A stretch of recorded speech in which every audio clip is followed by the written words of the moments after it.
25 जमादियुल सानी को सैयद मुतवल्ली सैयद निसार अहमद साहब ने ये रस्म शुरू की थी, जिसमें झंडा बुलंद दरवाज़े पर पेश किया जाता था, जिससे ये पता होता था कि इस साल उर्स की तकरीबात शुरू हो गई हैं, उर्स मनाया जाएगा।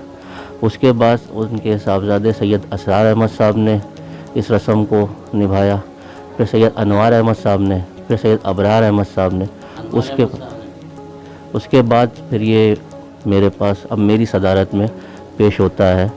ये झंडा आपने देखा अभी इसी जगह पर रहता है, यहीं पे गौरी परिवार आता है, वो झंडा यहीं से लेके जाते हैं, वहाँ तैयार करके फिर इसको कचहरी में रखा जाता है। वहाँ असर की नमाज के बाद जाते हैं, फाता होती है, झंडा तैयार किया जाता है, वहाँ से फिर इसको बुलंद दरवाज़े पे लिया जाता है। कव्वालियों के साथ, कव्वाली के साथ चादर और दीगर तबरुकात के साथ उसको लेके जाते हैं पेश करने के लिए। झंडा मगरिब के से पहले बुलंद दरवाज़े पर पेश हो जाता है। उसके बाद जो तबरुकात है वो तकसीम किए जाते हैं और मज़ार शरीफ तक वो चादर और फूल वगैरह पेश किए जाते हैं, ले जाए जाते हैं उसी कव्वाली के साथ, और वो पेश किए जाते हैं मगरिब से पहले रोशनी से। ये सन 1945 के करीब शायद ये सत्तार बादशाह ने बनाया था। सत्तार बादशाह पेशावर से आया करते थे और यहाँ अकबरी मस्जिद में गुजरा है, उसमें उनका क़याम रहता था। नियाजिया सिलसिले से वो बैत थे। उसके बाद जब उनका आना बंद हुआ तो ये गौरी परिवार के लाल मोहम्मद गौरी उनके मुरीद थे, उनके ज़िम्मे उन्होंने इस काम को दे दिया था।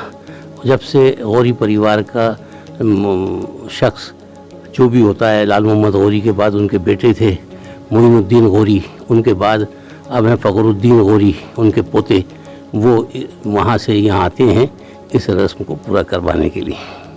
किस तरह यहाँ से झंडे को लेकर के जाते हैं? 25 तारीख को, जमादियुल आखिर की 25 तारीख को यहाँ से दिन में 3 बजे की झंडा लेकर के जाते हैं। झंडे के सारे मामला तैयार करके उस कमरे में रखते हैं। फिर असर की नमाज यहाँ हवेली मुतवल्ली साहब में आकर के पढ़ते हैं।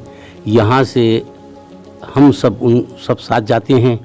उसके बाद कमरे में बैठ कर के, कमरे का नंबर वगैरह हो, उसमें बैठ कर के फाता देते हैं सैयद मारूफ अहमद साहब, और उसके बाद वो झंडा तैयार होता है। वो झंडे को जुलूस की शक्ल में लेकर के कव्वाली के साथ, बाजे के साथ दरगाह शरीफ में जुलूस की शक्ल में लेके जाते हैं।